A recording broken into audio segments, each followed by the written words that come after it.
लंका में अंबेडकर।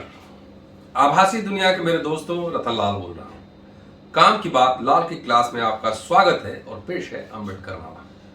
चलिए अब थोड़ा लंका की भी सैर कराते हैं आपकी।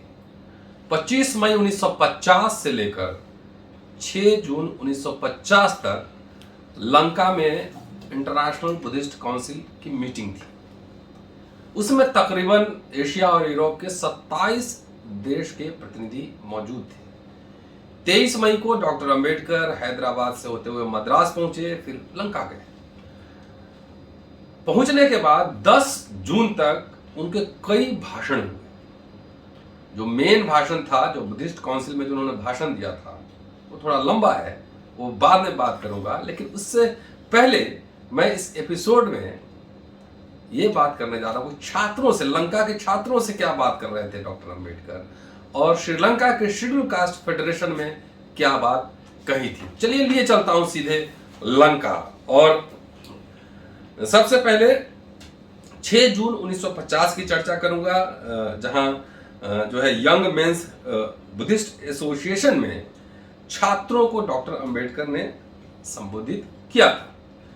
और उन्होंने कहा था कि अब पूरी मानव जाति के लिए नैतिक मूल्यों का सवाल बेहद महत्वपूर्ण हो गया है। सांस्कृतिक संघर्ष, युद्ध की भाषा, धर्म का ह्रास में पूरी मानव जाति फंसी है। ये उन्होंने कही थी। मेंस बुद्धिस्ट एसोसिएशन में छात्रों को संबोधित किया था और विषय उसमें था कि भारत में बौद्ध धर्म का उदय और पतन। आगे उन्होंने कहा कि भारत में बौद्ध धर्म का ह्रास हुआ है, पतन हुआ है, और वह धर्म लगभग समाप्त हुआ है, ऐसा कहा जाता है। लेकिन मैं इसे नहीं मानता, मैं बिल्कुल सहमत नहीं। कुछ देर के लिए मान भी लूं कि भारत में बौद्ध धर्म के प्रचार के लिए ऐहिक चिन्ह दिखाई नहीं देते, सांसारिक जो सिम्टम होते वो दिखाई नहीं देते। लेकिन इसके बावजूद आध्यात्मिक शक्ति के तौर पर भारत में आज भी बौद्ध धर्म का ज्वलंत प्रभाव है। इस बात से कोई इनकार नहीं कर सकता। बौद्ध धर्म का उदय कैसे हुआ, अस्त कैसे हुआ, इन प्रश्नों पर आज तक जितना विचार होना चाहिए था उतना विचार नहीं हुआ। बौद्ध धर्म का महत्व ध्यान में रखें तो इस विषय पर ठोस वास्तविकताओं की पृष्ठभूमि और गहराई से इसकी परख होनी चाहिए। इस तरह के अध्ययन का महत्व आज भारत में अधिक है। इस विषय पर अधिकृत जानकारी देने वाले ग्रंथ अथवा साहित्य उपलब्ध न होना भी एक समस्या है। जो लोग चाहते हैं कि बौद्ध धर्म पुनर्जीवित हो, उनके सामने यह सवाल बड़ा है कि अगर बौद्ध धर्म में कुछ चिरंतन मूल्य थे, कुछ वैल्यूज थे, तो इस धर्म का पतन क्यों हुआ।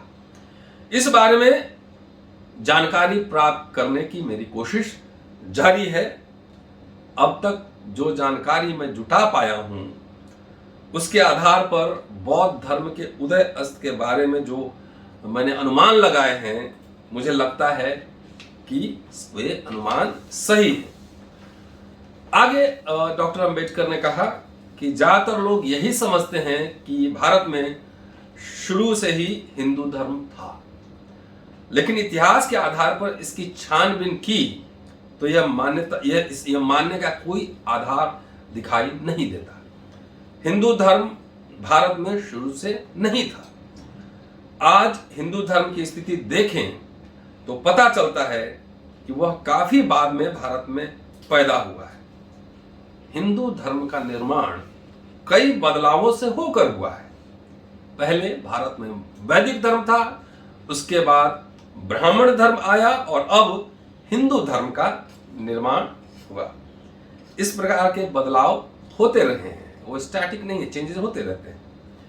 आगे उन्होंने कहा कि ब्राह्मण धर्म के दौरान ही भारत में बौद्ध धर्म का उदय हुआ, और वह स्वाभाविक था कि ब्राह्मण धर्म की आत्मा विषमता पर आधारित थी, बौद्ध धर्म की आत्मा समानता पर आधारित थी। जाहिर है कि इन दोनों विपरीत विचार प्रणाली में संघर्ष होना स्वाभाविक ही था। बौद्ध धर्म के लिए बौद्ध धर्म ब्राह्मण धर्म के लिए चुनौती के समान था, क्योंकि बौद्ध धर्म चतुर्वर्ण व्यवस्था का विरोधी था। फ्रेंच रेवोल्यूशन, फ्रांस की राज्य क्रांति द्वारा समानता स्थापित करने का जो कार्य किया गया, वही क्रांतिकारी कार्य बौद्ध धर्म के उदय से हुआ। तो जो समानता का कॉन्स्टिट्यूशन में आप जो आइडिया देख रहे हैं, डॉक्टर अंबेडकर वे आरोप लगाए फ्रांस से लिए, उन्होंने कहा नहीं, ये हमने बुद्धिज्म से लिया है। इस प्रकार बौद्ध धर्म का उदय किन परिस्थितियों में हुआ, इसे जानने के बाद ही उसका महत्व समझ में आएगा।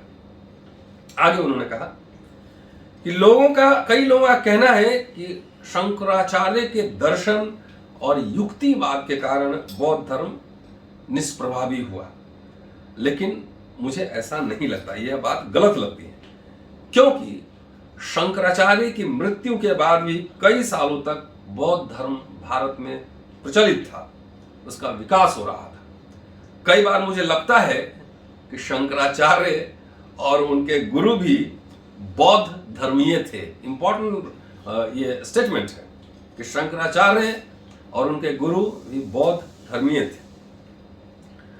अब बौद्ध धर्म के पतन की व्याख्या करते हुए डॉक्टर अंबेडकर ने आगे कहा कि वैष्णव धर्म और शैव धर्म के तड़क भड़क वाले प्रचार के कारण बौद्ध धर्म का धीरे धीरे अस्त हुआ। बौद्ध धर्म की ही इन धर्मों ने नकल की थी। शैव और वैष्णव ने बौद्ध धर्म की ही नकल की थी। नकल करते हुए बौद्ध धर्म को खत्म करने की यह जुगत थी, यह चालाकी थी। मुसलमानों के आक्रमण भी कारण बने। उनकी दहशत के कारण जो बचे हुए हत्याएं भी हुई, बचे हुए बौद्ध भिक्षु चीन, नेपाल और तिब्बत भाग गए। उसके बाद भी बौद्ध धर्म को पुनर्जीवित करने की कोशिश हुई, लेकिन उसमें सफलता नहीं मिली, क्योंकि इस बीच हिंदू धर्म का प्रसार हुआ था और तकरीबन 90% लोगों ने हिंदू धर्म अपनाया था। कंक्लूड करते हुए इस सभा में उन्होंने कहा कि हिंदू धर्म का आचरण आसान है, इसलिए यह धर्म टिका रहा। कई एपिसोड मैंने बनाए थे पहले भी, क्यों आसान है, क्योंकि ब्राह्मण का बेटा ही पुजारी बनेगा, उसके लिए कोई ट्रेनिंग की जरूरत नहीं है। तो कह रहे हैं कि हिंदू धर्म का आचरण आसान है, इसलिए यह धर्म टिका रहा, और बौद्ध धर्म का आचरण कठिन था, इसलिए उसका लोप हुआ। यही सीधा साधा सरल जवाब है। इसके अलावा भारत का राजनीतिक वातावरण जिस प्रकार हिंदू धर्म के लिए अनुकूल था, उस प्रकार बौद्ध धर्म के लिए अनुकूल नहीं था। इस बात को भी ध्यान में रखना जरूरी है। तो ये छात्रों को दिया गया संबोधन था। और इसके बाद 10 जून 1950 को, और मैं याद दिला दूं कि उस समय डॉक्टर अंबेडकर लॉ मिनिस्टर थे। 10 जून 1950 को कोलंबो के टाउन हॉल में schedule caste federation of Sri Lanka, उनके द्वारा एक कार्यक्रम आयोजित किया गया था, और उनको संबोधित करते हुए संक्षेप में मैं बातें बताता हूं कि जो शेड्यूल कास्ट फेडरेशन है लंका में, उनको इन्होंने क्या कहा था। उन्होंने कहा था कि सिलोन बौद्ध धर्मियों का देश है। बौद्ध धर्म स्वीकार करने में ही अस्पृश्यों की मुक्ति है, यही उसकी मुक्ति का मार्ग है। इस बात का मुझे पूरा यकीन है, इसलिए मुझे लगता है कि आप एक तरह से सौभाग्यशाली देश में हैं। सिलोन की बौद्ध धर्मीय जनता से मैं कहना चाहता हूं कि अस्पृश्य वर्गीय बंधुओं को आप मन से जोड़कर बौद्ध धर्म में शामिल कर लें और अपनाए हुए बच्चे की तरह उनके हितों की रक्षा करें। आगे उन्होंने कहा कि यदि सिर्फ सिलोन के बारे में बोलना हो तो मैं कहूंगा कि सिलोन बौद्ध धर्मीय देश होने के कारण यहां अस्पृश्यों का संगठन बनाकर आपको अलग से संगठित होने की जरूरत नहीं। लंका अगर बुद्धिस्ट कंट्री है तो शेड्यूल कास्ट के लिए कोई अलग से संगठन की जरूरत नहीं है। वो श्रीलंका में भी कटाक्ष, आलोचना, प्रहार कर रहे हैं। भारत में शेड्यूल कास्ट फेडरेशन है, इसलिए आपको उनका अनुकरण करने की जरूरत नहीं। बौद्ध धर्मीय देश में खुद को अस्पृश्य समझे जाने की जरूरत नहीं। क्या आप खुद को अस्पृश्य समझे? Question mark. क्या आपकी यही पहचान हो? Question mark. सवाल पूछ रहे, उठा रहे। इस बारे में सोचने जैसे हालात अब पैदा हुए हैं। हमें राजनीतिक अधिकार मिले, विधानमंडल में हमें जगह मिले और हमारे समाज के साथ समानता का व्यवहार करे, इसलिए भारत में हम एक लंबी राजनीतिक लड़ाई लड़ रहे हैं। हमें अभी सफलता नहीं मिली है। इसका मतलब यही है कि राजनीतिक संग्राम से हमें अभी मुक्ति नहीं मिली है। आगे कहते हैं कि पिछले 35 वर्षों से राजनीतिक लड़ाई चल रही है। इस लड़ाई में मुझे उच्च वर्णीय हिंदुओं से लोहा लेना पड़ रहा है। इसी दौरान मैंने दुनिया के सभी धर्मों का अध्ययन किया और अब आखिर में मैं एक अपरिहार्य, जरूरी, आवश्यक निर्णय तक आ पहुंचा हूं। निर्णय यही है कि बौद्ध धर्म के अलावा अस्पृश्यों के लिए मुक्ति का कोई और मार्ग नहीं है। केवल बौद्ध धर्म में ही अस्पृश्यता का निवारण, उसका चिरकालीन उपाय संभव है।